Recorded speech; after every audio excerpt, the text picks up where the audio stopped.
quand tu écoutes les employeurs, souvent, c'est jamais leur faute. C'est non, mais elle a des problèmes à la maison, elle a ci, elle a ça. Oui, bien sûr. Oui, d'ailleurs, on a oublié de faire des activités, c'était quand même un peu. Alors, merci beaucoup d'être présent pour ce podcast, ce nouvel épisode. On va parler de comment se sortir du burn-out. Alors, moi, c'est Natacha, j'ai 51 ans, bientôt 52, 2 enfants. J'ai fait un burn-out il y a déjà 3 ans maintenant. Un burn-out qui était latent déjà depuis 2 ans auparavant. Donc on va dire que ce burn-out a commencé il y a 5 ans. Voilà. Et aujourd'hui, je vais beaucoup mieux. Et bien on va en parler, ça c'est super d'avoir ton retour d'expérience. Donc Élise, moi j'ai 53 ans, bientôt 54. Et donc moi j'ai fait un burn-out en novembre 2023. Donc pareil, évidemment, c'est pas arrivé du jour au lendemain. Donc je suis bénévole à l'asso des Bernettes. Et toujours pas de reconversion professionnelle, mais ça va beaucoup mieux. Et je suis ravie d'être là. Merci. Moi c'est Pauline, je suis psychologue sociale et du travail, art thérapeute par la suite. Voilà, du coup j'anime des ateliers créatifs au sein de l'association Pauline. Et le travail est principalement mon sujet ainsi que la reconversion professionnelle. Ça tombe super bien. Ça tombe bien. Et Céline? Et ben moi je suis Céline, j'ai 38 ans. Et je connais Corinne depuis 20 ans, même plus. Voilà, et je rejoins son association en tant que bénévole. Donc, c'est le premier atelier auquel je participe. Avec beaucoup de bonheur. On remercie fortement la trésorière parce qu'elle va reprendre les rênes de l'asso et ça c'est chouette. Merci beaucoup. Moi j'ai une question sur le burn-out parce que j'imagine qu'il y a plein de types de burn-out et que c'est pas toujours facile de savoir repérer si c'en est un. Vous, ça s'est passé comment? C'était quoi un peu les symptômes, je sais pas si on peut appeler ça comme ça, du burn-out? Alors moi je suis, puisque je suis toujours en arrêt maladie, donc je suis enseignant-chercheur. Donc c'est-à-dire les signes, ça a été oublier d'aller en cours. Ça m'était jamais arrivé auparavant.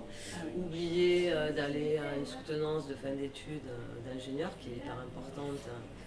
Et voilà, moi j'étais quelqu'un, comme toutes les filles, toutes les personnes qui connaissent le burn-out. En général, c'est des gens hyper investis dans leur travail. Donc moi, c'est le genre de choses qui pour moi, ça m'était jamais arrivé. Oublier ma fille à l'école.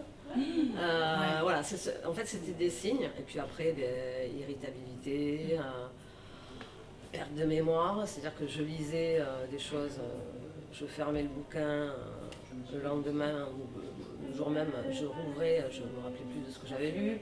Enfin voilà, c'était des signes cognitifs principalement. Voilà. Et puis fatigue.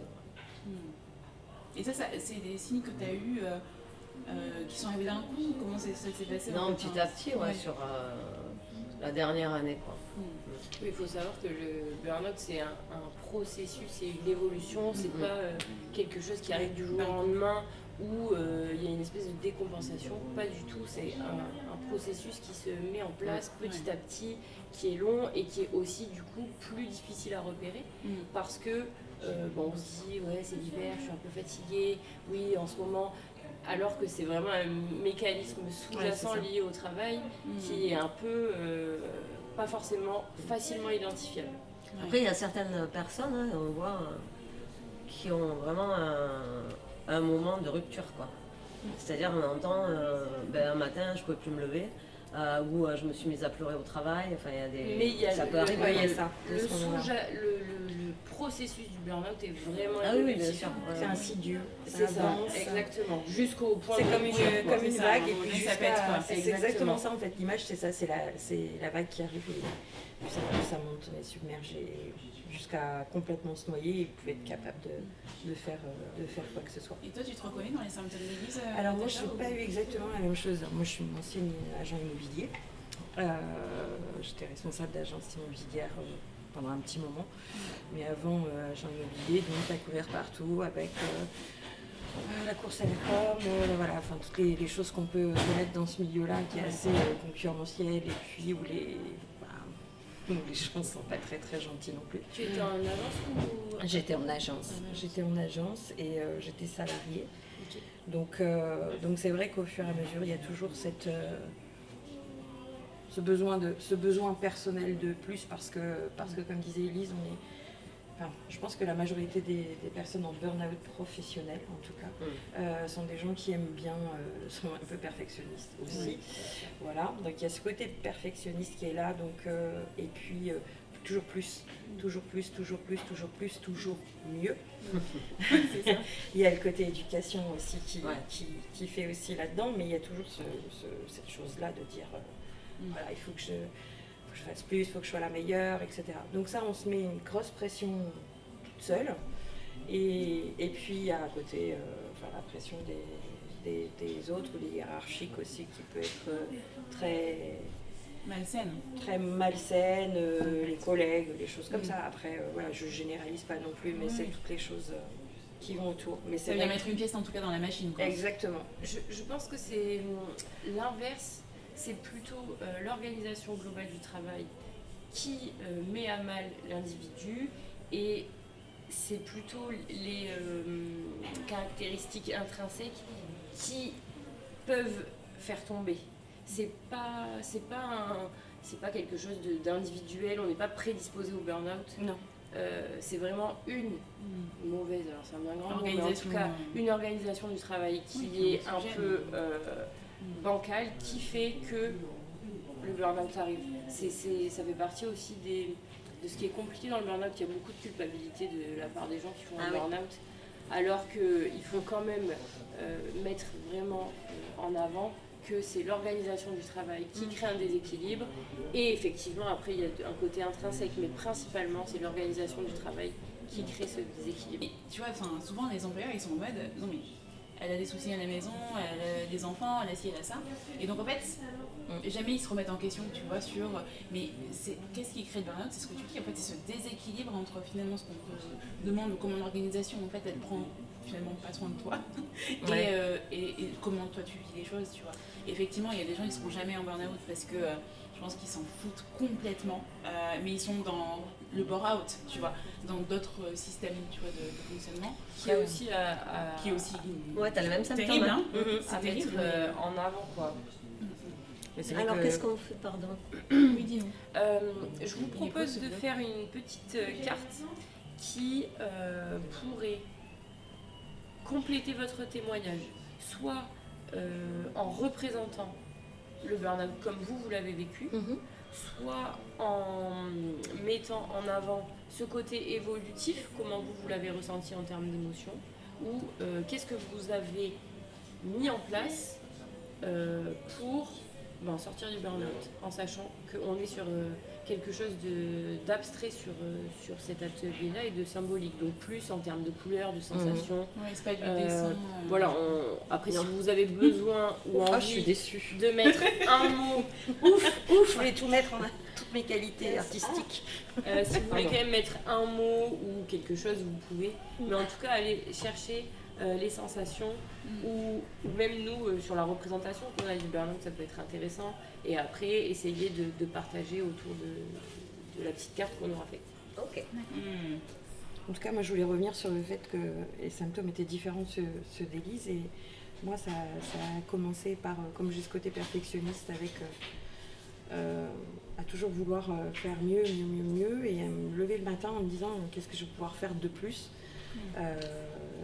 En fait, tous les matins pour que ce soit mieux. Alors ça répondait aussi à certaines choses qui m'étaient dites sans même de la société, mais en tout cas c'est qu'est-ce que je vais pouvoir faire de mieux aujourd'hui pour que... Parce qu'en fait ce qui était dit tous les jours, voilà, je le dis, c'était il faut que tu mérites ton salaire, quoi. C'était ce qu'on me disait, voilà. Il faut que tu mérites ton salaire, avec le prix que je te paye, etc. Bref, voilà, donc tous les jours il fallait monter en gamme. Mais il était quand même, ce burn-out était quand même latent depuis un peu plus longtemps que ce que je pensais. Parce que j'ai pas vraiment fait attention. Alors j'ai eu de nombreux arrêts maladie que je n'ai pas fait. Pourquoi faire? S'arrêter, pourquoi? Voilà, pourquoi. Et en fait, je suis pas comme ça, on s'aperçoit que j'ai fait des malaises dans ma voiture. J'ai même perdu la parole. Je pouvais plus parler. Donc voilà. Et en fait, je repartais quand même travailler 5 minutes, 10 minutes après parce que non, c'était la fatigue, voilà, je me sentais pas bien. En fait, tu trouvais toujours une excuse à ton état de santé, quoi. Et puis, c'est fatigué, je suis fatiguée, j'en ai marre de ce travail, j'en peux plus, machin. Et puis, on me disait sans arrêt, ouais, mais tu aimes ton travail, oui, j'adorais mon travail. Et oui, souvent, enfin, c'est rare qu'on entende j'aimais pas ce que je faisais. Toutes les personnes. J'adorais mon travail, ouais, c'est ça. Mais là, ce que je trouve assez impressionnant à vous écouter toutes les deux, on a un peu l'impression qu'au début, vous avez identifié ça comme étant de votre faute. Alors que pour moi, là, c'est vraiment un vrai problème presque de code du travail, en fait, où votre employeur, ou tout du moins la personne qui vous manage, la personne au-dessus, a une responsabilité hyper importante à vérifier que vous alliez bien. Donc, je sais pas, est-ce que les gens autour de vous avec qui vous travaillez à ce moment-là ont pu peut-être donner l'alerte ou remarquer quelque chose? On vous a pas dit, bon, là tu as l'air de te surmener, ça va pas prendre du temps pour toi. À aucun moment alors il y a on te dit oui, surtout pense à toi, repose-toi, etc. Et puis en fait, dans la minute, 10 minutes d'après, tu reçois un texto, tu reçois un mail, etc. Disant oui, alors tu reviens quand? Ok, demain parce que ça n'a pas été fait, ça s'est pas fait, est-ce que tu as rappelé un tel? Est-ce que même entre collègues, même entre pairs? Enfin, respectivement, du coup, parce que vous n'avez pas le même métier de base. Moi, je sais que j'ai alors, moi, je fonctionne beaucoup sur l'humour. Pour un peu... dédramatiser. Puis mettre de la distance. Et combien de fois je disais... Moi, j'avais pas de problème avec mes collègues, je m'entendais bien, mais combien de fois je disais... non, mais allez-y, parce qu'on me rajoutait des trucs. Et à chaque fois, je disais, non, mais oui, allez-y, puis... le prochain semestre, je ferai les trucs depuis Charles Perrins, quoi. Mais en rigolant. Mais en même temps, je le disais.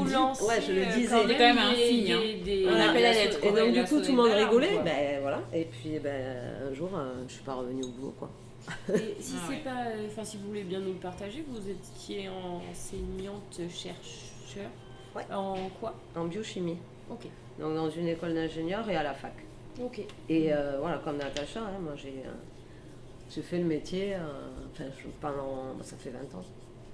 J'ai adoré mon métier, mais adoré. Mais bon, à la fin, je supportais plus les élèves. J'arrivais plus à... Puis les oublier aussi. Les oublier. Je suis allée en cours une fois, j'avais rien préparé, quoi. Enfin, c'est pas moi. Voilà. Bien sûr. Et alors, je pense que ça a été les 1h20 les plus longues de ma vie au boulot, parce que quand t'es face à... tu perds ton repère, quoi. 50 étudiants, qu'ils te regardent comme ça, que toi, t'as rien préparé. C'est hyper dur. La gênance, c'est ça. À ce moment-là, donc, voilà. j'imagine même pas. Ouais, en fait, on se reconnaît plus, quoi. C'est vrai que c'est compliqué. Et donc, toi, t'as pas eu des petits arrêts maladie successifs, en fait, hein? Je me suis arrêtée 15 jours. Ok. Après, j'ai repris. Après, je voulais pas être arrêtée. Parce que, classique. Je mettais les collègues dans la merde, donc voilà. Parce que la culpabilité, elle est plus... Tout à l'heure, je sais pas qui c'est qui en parlait, mais c'est énorme. Puis la conscience professionnelle. On a cette culpabilité qui vient due à notre conscience professionnelle et à notre investissement. Et finalement, en fait, moi, j'étais suivie en addicto, parce que j'ai un problème lié plus ou moins avec l'addiction. Et il m'a dit non, mais il me dit tu t'arrêtes un mois. Enfin, vous arrêtez un mois. Je dis non, mais c'est pas possible. Bon, j'ai pris un mois, et puis je suis revenue chez lui, et puis ainsi de suite, et puis aujourd'hui, je suis en congé longue durée. Alors moi, je suis fonctionnaire, donc j'ai quand même cette chance-là. Pour l'instant, j'ai tout mon salaire grâce à la prévoyance. Enfin, dans le privé, ça existe aussi, mais... Oui, ça peut mettre effectivement un coup de stress parfois dans d'autres situations professionnelles où tout craque. Ça n'aide pas du tout à avoir un maintien de salaire, quoi. Moi, j'ai croisé des personnes en groupe de parole ou en écoute qui se sont mis dans le dur parce qu'elles ont démissionné, quoi. C'est un très gros stress, ça. Et voilà.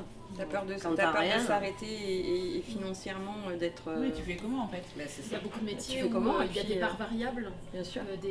C'est le cas d'un agent immobilier Voilà. qui a Ouais, des tout à fait. commissions Ouais. et avec des fixes très bas. Donc vivre sans sa commission, c'est plus possible, on perd son niveau de vie. Et donc, C'est ça, et puis forcément, on est tous c'est habitués à notre stress. niveau de vie, donc il Bah, faut, c'est ça. faut du jour au lendemain on a tous se des dire charges. qu'il faut passer là-dessus. Et puis, enfin, moi, je sais qu'il y a eu un jour où, effectivement, cette idée-là, elle ne m'a même pas traversé l'esprit et je me suis mise à l'arrêt complet. Enfin, mon corps, mon cerveau s'est mis à l'arrêt complet, en fait. Et alors, moi j'ai une question pour vous. Ça s'est passé comment